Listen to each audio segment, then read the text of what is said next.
ओम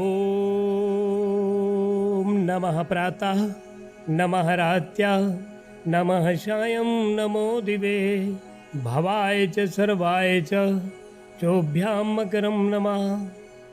हे परमपिता, हे ईश्वर, हमारे मन वाणी के मालिक, आपको सुबह का नमन है, शाम का नमन है, रात्रि का नमन है, दिन का नमन है।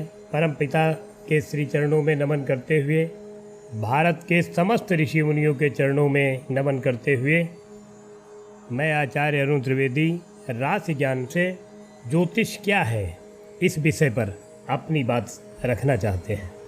आकाश में स्थित ज्योतिर्पिंडों का संचार और उससे बनने वाले गणितीय पारस्परिक संबंधों के पृथ्वी पर पड़ने वाले या पृथ्वी पर रहने वाले जीवों पर पड़ने वाले प्रभाव का विश्लेषण करने वाली विद्या को ज्योतिष विज्ञान कहते हैं। हमारे ऋषि मुनियों ने बताया है, वेद के 6 अंग हैं: शिक्षा, कल्प, निरुक्त, व्याकरण, छंद और छठा अंग जो है वो ज्योतिष है। ज्योतिष को भगवान का नेत्र कहते हैं। हमारी ऋषि मुनियों ने अपनी तपस्या, अपने योग से, अपने परिश्रम से आकाशीय पिंडों का, नक्षत्रों का अध्ययन किया। उन्होंने नक्षत्रों का अध्ययन करते समय देखा कि हमारा जो ब्रह्मांड है वो 360 अंक का है, जिसमें तारों का समूह एक विशेष प्रकार की आकृति बना रहे हैं।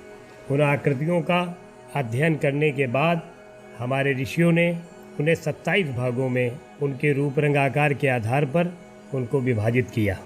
वो 27 भागों में जिन्हें विभाजित किया उन्हें हम नक्षत्रों के नाम से जानते हैं, जैसे अश्वनी, भरणी, कृतिका, रोहिणी, मृगशिरा, आर्द्रा, पुनर्वसु, पुख्य, अश्लेषा, मघा, पूर्वा फाल्गुनी, उत्तरा फाल्गुनी, हस्त, चित्रा, स्वाति, विशाखा, अनुराधा, ज्येष्ठा, मूल, पूर्वा साठा, उत्तरा साठा, श्रवण, धनिष्ठा, सतभिषा, पूर्वा भाद्रपद, उत्तरा भाद्रपद और रेवती।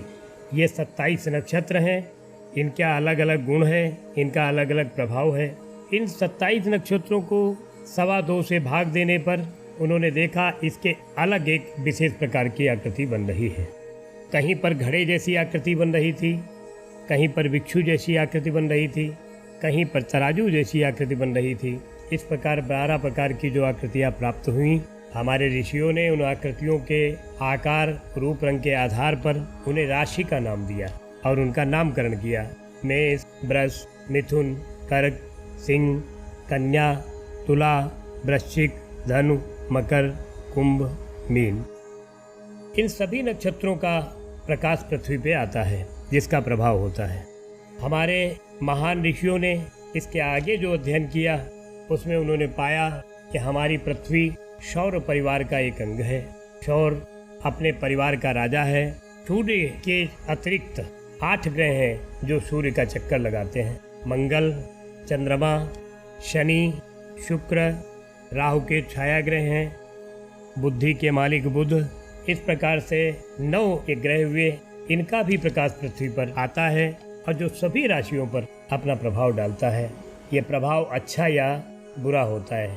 इन्हीं ग्रहों के अपनी राशि में बैठने के आधार पर ये उच्च के बैठे हैं या नीच के बैठे हैं, या अपने मित्र की राशि में है या अपने शत्रु की राशि में है, या वो कितने डिग्री के हैं, कितने ताकतवर हैं, इसका अध्ययन करके ये बताया जा सकता है कि व्यक्ति कैसा होगा, उसका स्वास्थ्य कैसा होगा, उसकी पैतृक संपत्ति कैसी होगी, उसके इष्ट मित्र कैसे होंगे, उसके भाई कैसे होंगे, उसे माता का सुख कैसा मिलेगा, पिता का सुख कैसा मिलेगा, उसका भूमि भवन का सुख कैसा होगा, उसके संतान कैसी होगी, उसकी शिक्षा कैसी होगी, उसके रोग ऋण शत्रु कैसे होंगे, उसका व्यापार कैसा होगा, उसके गुप्त शत्रु या गुप्त बीमारी या उसकी मृत्यु कैसे होगी, उसका भाग्य कितना साथ देगा, वो कर्म किस हिसाब से करेगा, उसको लाभ कितना प्राप्त होगा और बाद में उसका खर्चा कितना होगा, उसे धर्म कर्म में आस्था कितनी होगी।